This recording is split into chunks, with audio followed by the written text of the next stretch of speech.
యేసుక్రీస్తు ప్రభువారి నామంలో మీ అందరికీ వందనాలు. అపోస్తలుల బోధ అనే శీర్షిక ద్వారా దేవుని వాక్యాన్ని ధ్యానించుకుంటున్నాం. ఈనాటి వాక్య భాగం కొరకు యోహాను సువార్త 1వ అధ్యాయము 23వ వచనం మనం చూస్తే గనక, అందుకతడు ప్రవక్త అయిన యెషయా చెప్పినట్టు, నేను ప్రభువు త్రోవ సరాలము చేయుడి అని అరణ్యంలో ఎలుగెత్తి చెప్పు ఒకని శబ్దము అని చెప్పెను. ఇక్కడ ఏం జరిగిందయ్యా అంటే, యోహాను గారి దగ్గరికి యాజకులను లేవీయులను వచ్చి, నీవెవరు? నువ్వు ప్రవక్తవా? నువ్వు ఏలియావా? నువ్వు క్రీస్తువా? నువ్వు మెస్సయ్యవా? ఎవరు నువ్వు అని చెప్పి అడిగినప్పుడు ఆయన ఏమని సమాధానం చెప్తున్నాడంటే, నేను ఆ వారెవరూ కాదు గాని, నేను ప్రవక్త అయిన యెషయా చెప్పినట్టు నేను ప్రభువు త్రోవ సరాలము చేయుడని అరణ్యంలో ఎలుగెత్తి చెప్పే ఒక శబ్దము అని చెప్పి ఆయన చెప్పి ఉన్నాడు. అయితే ఈ వాక్య భాగం ద్వారా దేవుడు ఈ దినము మనతో మాట్లాడుతున్నది ఏంటయ్యా అంటే, యోహాను గారు ప్రభువు త్రోవను సరాలము చేయడానికి అయినా ఈ లోకానికి దిగివచ్చాడు. ఆనాడు సరైన మార్గములో ఇశ్రాయేలీయులు నడవట్లేదు. ప్రభువు మార్గముని సరైన విధంగా వారు నడవట్లేదు. అయితే ఆ మార్గాన్ని సరాలం చేయడానికి, సరాలము అనగా తిన్ననైన దానిగా చేయడానికి ఆనాడు ఇశ్రాయేలీయులు వంకర మార్గంలో నడుస్తూ ఉన్నారు. తిన్ననైన మార్గంలో నడిపించడానికి యోహాను గారు దిగివచ్చారు. దాన్ని ప్రకటించారు. మారు మనసు, బాప్తీసము, పాప క్షమాపణ అనే మార్గాన్ని ఇశ్రాయేలులకు త్రోవను చూపించాడు. కాబట్టి ఈ వాక్యం ద్వారా మనకు అర్థమవుతున్నది ఏంటంటే, ప్రభువు మార్గాన్ని సరాలము చేసినవాడు యోహాను. ఈనాడు మనము కూడా మన మార్గాన్ని సరళము చేసుకోవాలి. మన త్రోవను సరళము చేసుకోవాలి. తిన్ననైన మార్గానిగా మన మార్గాన్ని నడిపించుకోవాలి. ఒకటి, మన మార్గాన్ని మనం సరళం చేసుకోవాలి. అదేవిధంగా ఇతరుల మార్గాన్ని కూడా మనము సరళము చేయాలి. యోహాను గారు ఇశ్రాయేలుల మార్గాన్ని సరళము చేశాడు. తిన్ననే దానిగా చేశాడు. వాళ్ళకొక మార్గాన్ని చూపించాడు. ఈనాడు మన కుటుంబంలో కావచ్చు, మన రక్త సంబంధికులలో కావచ్చు, మన సంఘంలో కావచ్చు, త్రోవ తప్పిన వారు, మార్గంలో లేనివారు, మార్గము ఎరుగని వారు ఉన్నారు. రక్షణ మార్గము తెలియని వారున్నారు.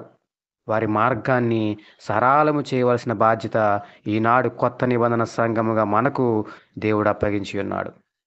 మొదటి రాకడ కొరకు యోహాను గారు మార్గాన్ని సరళము చేసినట్లు, ఈసారి రెండవ రాకడ కొరకు మన మార్గాన్ని మనము సరళం చేసుకోవాలి. అదేవిధంగా ఇతరుల మార్గాన్ని మనము సరళము చేయాలి. మార్గము సరళము చేయుడు అని చెప్పి శబ్దమెత్తి అరణ్యంలో ఎలుగెత్తి అరుచుచున్నాడు యోహాను. ఈనాడు మన కుటుంబకులు కావచ్చు, మన రక్త సంబంధులు కావచ్చు, మన సంఘపు వారు కావచ్చు, వారి మార్గాన్ని సరళము చేసే బాధ్యత ఈనాడు నీకు, నాకు, నా యేసయ్య అప్పగించి ఉన్నాడు. యోహాను గారు మరి ఎందుకు వచ్చారయ్యా ఈ లోకానికి అంటే, లోక సువార్త 1వ అధ్యాయము 17వ వచనం మనం చూస్తే గనక, మరియు అతడు తండ్రుల హృదయములను పిల్లల తట్టునకును అవిధేయులను నీతిమంతుల జ్ఞానమనుసరించుటకును తిప్పి ప్రభువు కొరకు ఆయుత్తబడిన ప్రజలను సిద్ధపరచుటకై వచ్చి ఉన్నాడు. ఇక్కడ ఆయన ఏమని రాయబడింది అంటే, అవిధేయులను నీతిమంతుల జ్ఞానము అనుసరించుటకు వారిని త్రిప్పడానికి వచ్చి ఉన్నాడని చెప్పి ఒక మాట రాయబడి ఉంది. ఈనాడు అవిధేయులు మనమే కావచ్చు, ఇతరులే కావచ్చు. మనం అవిధేయులమైతే గనక నీతిమంతుల జ్ఞానం అనుసరించుటకు మనము త్రిప్పబడాలి. అదేవిధంగా రెండోదిగా ఇతరులను, అవిధేయులను నీతిమంతుల జ్ఞానం అనుసరించుటకు వారిని త్రిప్పువాడుగా నువ్వు ఉండాలి. వారిని సరైన మార్గంలోకి వారిని తీసుకురావాలి. వారి అవిధేయతను వారిలోంచి తీసివేయాలి. మన కుటుంబకుల్లో ఉన్న అవిధేయతలు తీసివేసిన బాధ్యత మందే. మన సహోదరుల్లో ఉన్న అవిధేయతలు తీసివేసిన బాధ్యత మందే. రెండవ రాకడ కొరకు వారిని సిద్ధపరచాలి. ఆనాడు మొదటి రాకడ కొరకు ఇశ్రాయేలును, దేవుని కొరకు ఆయుత్తపడి ఉన్న ప్రజలను యోహాను గారు సిద్ధపరిచారు. ఈనాడు దేవుని రాకడ సమీపంగా ఉంది. యేసే రాకడ సమీపంగా ఉంది. రెండో రాకడ సమీపంగా ఉంది. ఇప్పుడు మనం చేయాల్సిన పని ఏంటయ్యా అంటే, ఆయన కొరకు ఏర్పరచబడిన వారిని, ఆయన కొరకు ఆయుత్తపడి ఉన్న ప్రజలను సిద్ధపరచాలి. మనము సిద్ధపడాలి, ఇతరులను సిద్ధపరచాలి, సహోదరులను సిద్ధపరచాలి. మన మార్గము సరళం చేసుకోవాలి. మన అవిధేయతను తీసివేసుకోవాలి. మనం దేవుని వైపు తిరగాలి. మనం రాకడకు సిద్ధపడాలి. అదే విధంగా ఇతరులను, మన కుటుంబకులను, రక్త సంబంధికులను, సహోదరులను, సంఘపు వారిని, విశ్వాసులను వారిని నువ్వు సిద్ధపరచాలి. వారి మార్గాన్ని నువ్వు సరళం చేయాలి. వారిని తిన్నైన మార్గంలోకి నడిపించాలి. వారిలోని అవిధేయతను నువ్వు తీసివేయాలి. వారి నీతిమంతుల జ్ఞానమును అనుసరించే విధముగా నువ్వు వారిని నడిపించాలి. ఈనాడు ఆనాడు యోహాను గారు చేపట్టిన బాధ్యత ఈనాడు నీకు నాకు దేవుడు అప్పగించి ఉన్నాడు.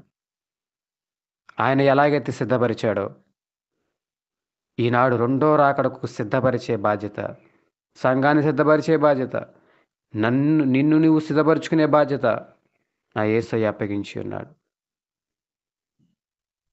వచ్చువాడు ఆలస్యము చేయక వచ్చుచున్నాడు. ఇదిగో నేను త్వరగా వచ్చుచున్నానని చెప్పి ఆయన ప్రకటిస్తున్నాడు. యేసుక్రీస్తు ప్రభువారు రాకడకు 6 నెలల ముందే బాప్తిసమిచ్చి యోహాను పరిచర్య ప్రారంభించాడు. అరణ్యంలో కేకలు వేస్తూ ప్రకటించగా అనేక మంది వచ్చి మార్గాన్ని మార్చుకున్నారు. సిద్ధపరుచుకున్నారు వారికి వారు. ఈనాడు నువ్వు నేను ఆ శబ్దము వలె మనము ఎలుగెత్తి మనం ప్రకటించవలసి ఉన్నది. మేడల మీద మనం ప్రకటించవలసి ఉన్నది. యేసయ్య గురించి, రక్షణ గురించి, ఆయన మార్గము గురించి, బాప్తిసము, మారుమనసు, రక్షణ గురించి మనము ప్రకటించవలసి ఉన్నది. సంఘాన్ని సిద్ధపరచవలసి ఉన్నది. ఈనాడు దేవుడు మనతో మాట్లాడుతున్నదంటే ముందు నీ మార్గము సరళం చేసుకో. ముందు నీవు నీలోని అవిధేయతను తీసివేసుకో. ముందు నువ్వు రాకడ సిద్ధపడు. అదేవిధంగా అనేక మందిని సిద్ధపరచు, అనేక మందిని మార్చు. అట్టి విధంగా మనల్ని దేవుడు మార్చునుగాక. దయగల మా తండ్రి, ప్రేమగల మా ప్రభు, ఈ వాక్య భాగం వింటున్న ప్రతి ఒక్కరూ ప్రభువైనా అయా వారి మార్గంలో సరళం చేసుకుని ప్రభువైనా నీ వైపు త్రిప్పబడ్డానికి, రాకడికి సిద్ధపడడానికి మీ సహాయం దయచేయండి. అయా ఈ కుటుంబంలో ప్రతి ఒక్కరి అవసరతలు తీర్చండి ప్రభు. ఈ దినమంతా వారిని క్షేమం దయచేయండి అన్న. ఈ దినమంతా ప్రభు ఎక్కడ పడిపోకుండా, పాపంలో పడిపోకుండా కాపాడండి ప్రభు. వారు ఎటువంటి పని తలపెట్టినా కానీ ఆ పనిలో విజయాన్ని దయచేయమని కోరుకొనుచు ఈ చిన్న ప్రార్థన యేసు నామములో అడుగుచున్నాం మా పరమ తండ్రి. ఆమేన్.